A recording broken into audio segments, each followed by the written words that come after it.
ħajja waħda qalb in-nies.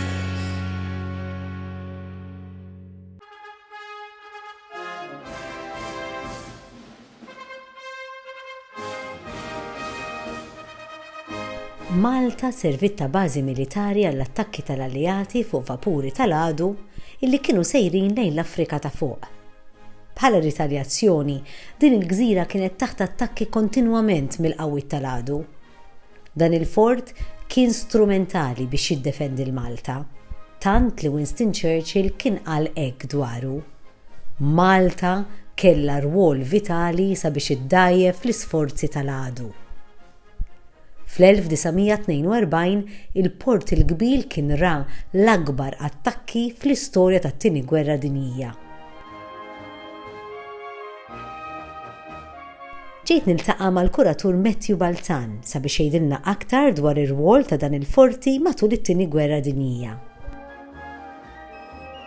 Hawnhekk ninsabu fil-Bastjun ta' Abercrombie li oriġinarjament kien inbena mill-Kavallieri ta' San Ġwan bejn l-1687 u l-1689, però fil-snin 70 tas-seklu 19 kien ġie mibdul drastikament mill-Ingliżi biex tiddaħħal artillerija ġodda peress li l-kanuni bdew jikbru ħafna fid-daqs. Fil-fatt dan oriġinarjament kien kollu mikxuf, kien fil-miftuħ, u mbagħad ġie msaqqaf u mar dawn il-faċilitajiet kollha mill-Ingliżi.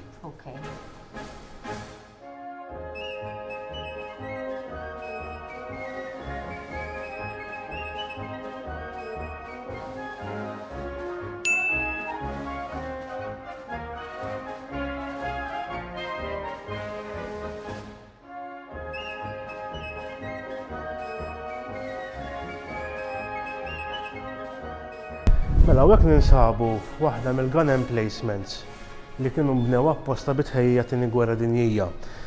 Sant'Elmo bejn l-1937 u l-1938 kien ġie mgħammar b'5 emplacements bħal din li kienu jieħdu kanun kien jissejjaħ Twin 6-pounder quick firing gun. Issa dan kien ikun kanun b'żewġ kanen li kien ikun jispara apposta brata maġla biex jiddefendi kontra dajjes tal-għadu, dajjes żgħar, torpedo boats, explosive boats, li jimxu veloċità qawwija u allura għandek bżonn kanun li jispara brata maġla. U kienu 5 minnhom? Kienu 5 minnhom f'Sant'Elmo, kien hemm 3 oħra Forti Ricasli u ieħor kien jinsab ġewwa Marsamxett. Kull kanun kellu l-pitt tiegħu illi hija din li qed tara, ġifieri l-kanun kien joqgħod fin-nofs, kien kapaċi jdur 360 degrees, kellek ix-shelter tal-crew, u hekk il-crew kien jisken jew għandu l-ħin tal-misriħ tiegħu u fuq barra stajna naraw dawk it-torrijiet twal, dawk mhumiex gun posts kif ħafna jaħsbuhom, dawk huma l-control towers. Ġifieri minn hemmhekk kull kanun kellu dak torri miegħu. Li minn hemmhekk kienu jidderieġu l-attakk. Ġifieri kif il-kanun għandu jemmira, ranges, dawn l-affarijiet kollha.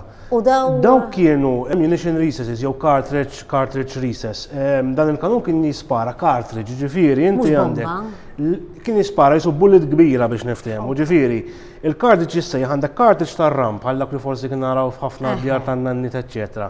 Dak ġo fih kien ikollu il-propellant, ġifieri ċ-charge li ħadd ispara l-balla u l-balla mwaħla foġġet wieħed, mhux separati kif kienu jagħmlu qabel.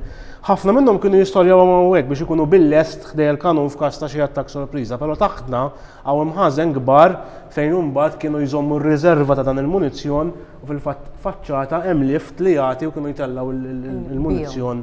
Għandu dawra ġvera interessanti anke l-fatt li minna qed naraw. Interessanti wkoll li dan il-post intuża fil-gwerra, ġifieri dawn il-kanuni ġew użati, sparaw kontra l-għadu fl-uniku attakk kbir bil-baħar li sar kontra Malta fis-26 ta' Lulju 1941.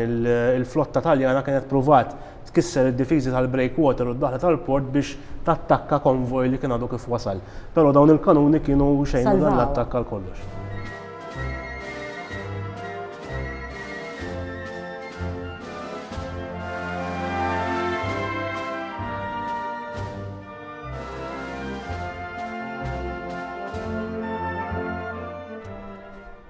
Interessanti, hawnhekk hawn il-fdalijiet ta' Ralph Abercrombie li ġie mitfun proprju hawn.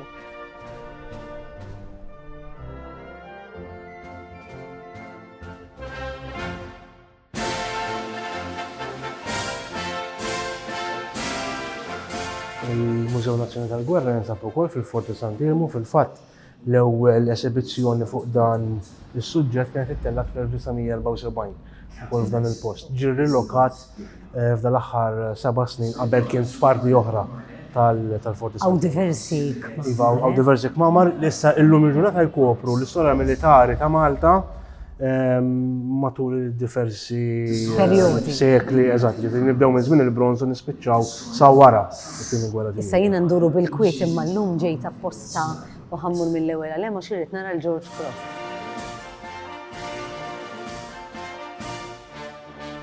Għak qed naraw il-medalja oriġinali tal-George Cross, ngħatat mir-George VI, ovvjament bħala rikonoxximent tal-lubija tal-Maltin. Din hija xi ħaġa unika, ġifieri Malta hija l-unika nazzjon fid-dinja bħala nazzjon sħiħ li ngħata l-George Cross. Għax normalment il-George Cross jingħata lill-individwu, persuna waħda. Imma Malta ingħatat kollettivament bħala poplu bħala turija ta' apprezzament. Fatt hemm ħafna stejjer fuq il-George Cross jingħat li pereżempju intbagħtu iktar minn George Cross wieħed. Da ovvjament dan għata fil-illa tal-gwerra, ġifieri fl-iktar punt li kien hawn attakki fil-1942.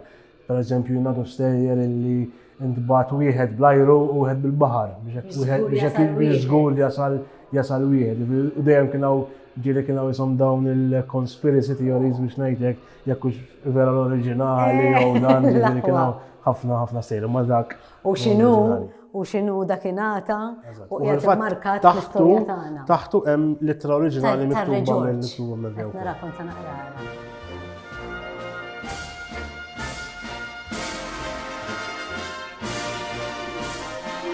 Din hija Husky, għax rajt fuq qabel ma ġejt, din hija Jeep Amerikana li kien uża l-President Amerikan Franklin D. Roosevelt meta kien żar Malta fl-1943 bħala u jisimha Husky bħala rikonoxximent lejn Operation Husky li kienet l-invażjoni ta' sqallija li bdiet minn Malta, ovvjament bil-kollaborazzjoni bejn l-Ingliżi u l-Amerikani matul il-gwerra.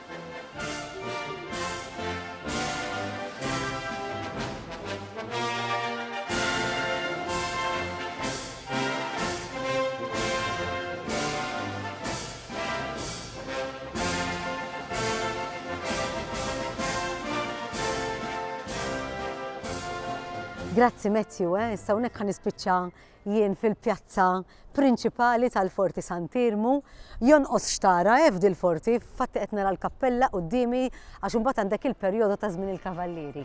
Imma dak għal darba oħra.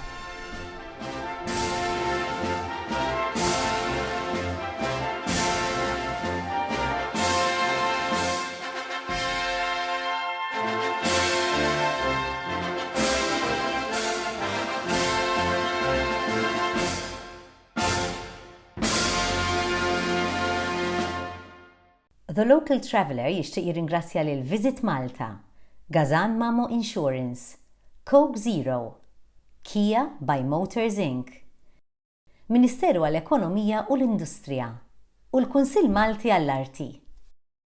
Nixtieq nirringrazzja wkoll lil Enemed, Heritage Malta u Neoderma.